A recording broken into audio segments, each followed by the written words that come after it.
as we meditate today on this special theme that came to my mind through this refrain that comes from a poem that has been used quite a few times, even nowadays. And the poem is called "The Hand That Rocks the Cradle Rules the World," and is written by William Ross Wallace and published in 1865. This caught my attention because it's quite a thought to think that a mother can be of influence to her children, and in which way they can be of influence, in an amazing way, really. But I will also be meditating on other passages that we don't normally pay attention to, and see what the Lord will teach us today and bring up to our mind and hearts. You probably will have many other passages that you will think about as we talk through these themes, not just for mothers, but for all of us. As we see this meditation about the influence that a mother can have over their children, we can see in this passage where Timothy mentions in 1 Timothy 1:5, "I am reminded of your sincere faith, which first lived in your grandmother Lois and in your mother Eunice, and I am persuaded now lives in you."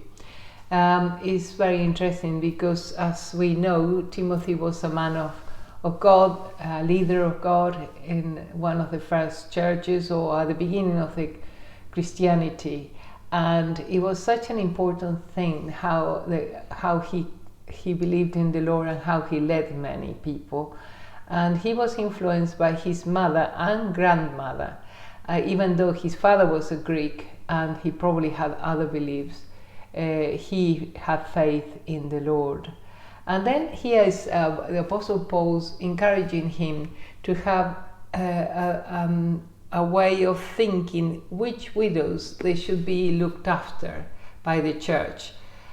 Because obviously the Word of God teaches us that if somebody in the family needs help, economic help or whatever help, we should be helping each other as a family. And if we have elderly people in our family that they haven't got means of sustaining themselves, and that the Word of God teaches us to do so, because otherwise we'll be worse than those that don't believe in God. And that's one of our first good works we need to do. And here there are some ladies who are widows, and they didn't have any children that could sustain them. Then the difference in how you choose which ones are the ones that we need to sustain economically, or with our money and our belongings, or which ones we shouldn't. And here it tells us in the verse in 1 Timothy chapter 5 verse 10, the widows that should be honored and provided for are the ones that having a reputation for good works, and she has brought up children, has shown hospitality, has washed the feet of the saints, has cared for the afflicted, and has devoted herself to every good work. In another word, the ones to be chosen to be helped are those that are disposed, or they are always show that they are willing to do some good works.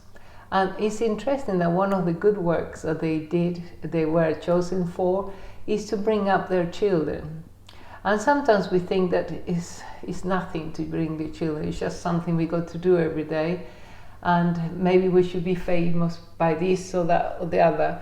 But really, bringing up children is a very important thing to do, a very good work to do, and very well looked at by the Lord. And it's such an important work. It's day-to-day patience and love and effort. But it really is so important, because whatever we sow in the children, that's what they will be brought up in, and that's what they were going to show to the world, and they will be a good citizens for God's kingdom and for the world as well. People of influence that will be for good and not for evil. And we can see that these widows were good at their jobs and doing good things. And therefore, when we bring up our children, they see us that we extend our hands to the needy, and we are willing to help others. Of course, first of all, looking after our own responsibilities. That's a good example for them, and they will see that, and that seed will be in their hearts for later on be a blessing to others too. And sometimes we think that everything is too much, and that's why it's so important for us to come to the Lord and ask for His wisdom, and because His wisdom is above ours. He's always got a better plan and even an inspiration that we don't know where it comes from, but it comes from God that can give us renewed strength. I wanted also to mention about John Wesley's mother.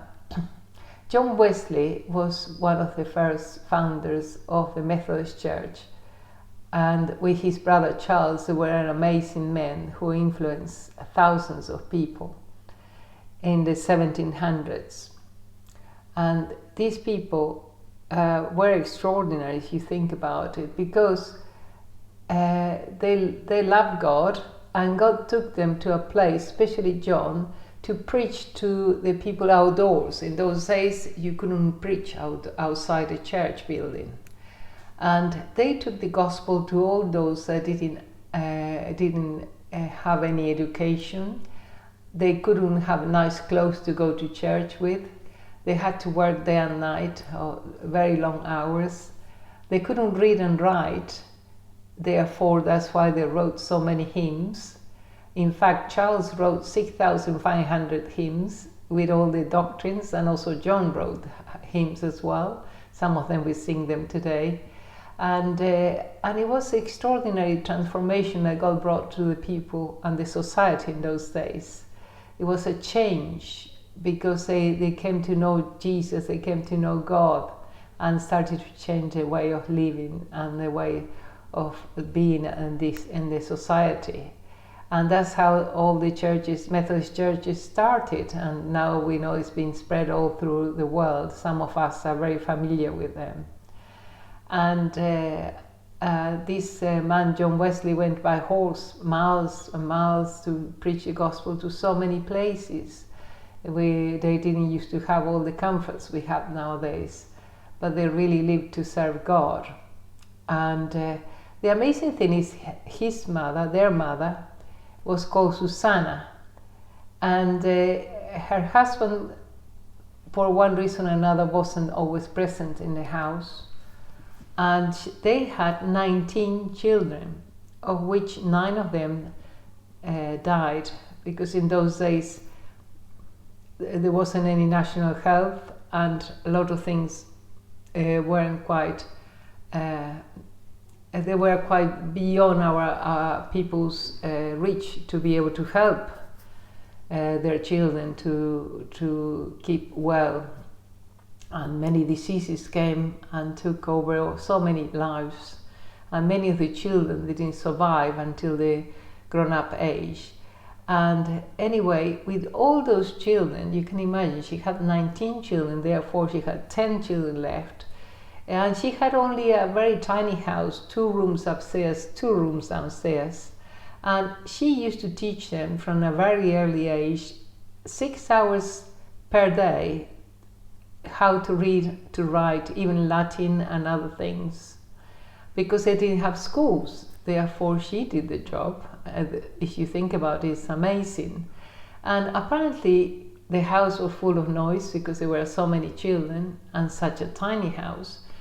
When she wanted to pray, she just put her apron over her head, and all the children knew Mom is talking to Jesus, talking to God, and they respected that. And anyway, that's fantastic, isn't it? That makes me think about how good God is, that we can have always a minute somewhere where we can reach out to the Lord and talk to Him. When we think about this, in these days with the COVID-19, the mothers have to do so many jobs, and even teaching them at home and entertaining them, keeping them safe, try to bring joy to the house, to the family. That's beside all the other jobs, including their own work that they might have to do from home.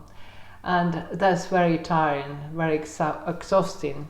But we must remember what the Lord said, "Come to me and I will give you rest."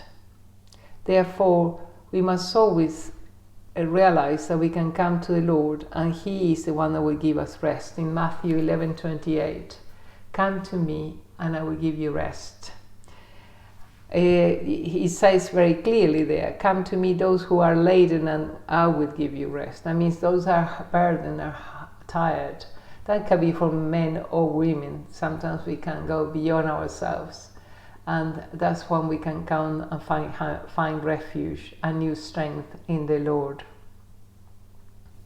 Men are also sometimes taking the place of a mother or the job of a mother, especially if she is not around. And we can see that in Mardochai, as he was looking after Esther because her parents died when she was young.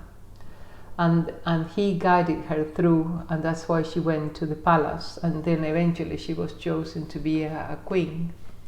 But he didn't just abandon her and left her to it because she was a grown-up woman, but he kept on watch, and he kept connected to God and connected to her. And that sometimes happened to us as well, and it should happen to all of us. Even if our children are grown up, we still should be keeping in touch with them, trying to encourage them.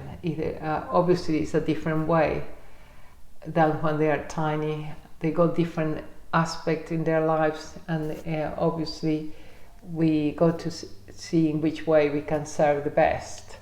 But this is important as well. Another thing I wanted to mention, and I would like to honor all those ladies that haven't got a family of their own, but they are spiritual mothers, mothers in Israel that can bless and encourage so many. I want to honor you today. Another point I wanted to touch today, I felt that God wanted us to meditate on, is about the different kind of families that we can find today. When you think about Jacob and his family, as you know, he went far away from his home and he married Leah and then Rachel. And if you think about Rachel, she had only 2 children, but he also had some more children by Leah, and also their servants, 2 servants that Leah and Rachel gave him as a wife. Therefore, altogether he had 12 children. That was a huge family, and as such, I can imagine they will have different conflicts and different troubles. And as we know when we read the story of Joseph, there were many conflicts. But one thing we know is that even though the family was different in some respect, they had many different compositions of different mothers, even though God had a big plan for them. And therefore, if we are in a situation where we got stepchildren, or stepfathers, or stepmothers, or whatever it is, we must trust God that He will guide us through, and He has a good plan for our family, and that which is good. Finally, I would like to meditate on this point, that the Lord wants us, whatever we are, whatever is our background, He wants us to come closer to Him. And He brought up to my mind this passage in Isaiah 49:15. Can a mother forget the baby at her breast and have no compassion on the child she has borne? Though she may forget, I will not forget you. Come back to Him. He loves you and will never forget you. He has wonderful things that He wants to reveal to you. He says clearly, can a mother forget her child? She would never forget her child. But even if she does, He said, I won't forget you. Though she may forget, I will not forget you. Therefore, whatever situation, whatever however you feel now at the moment, please come close to Him, because He really loves you and He loves me, and He wants us to be close to Him. He wants to reveal Himself in a new way and bless you and bless many through you. There is hope for us all. God bless you mightily today as we meditate on these scriptures.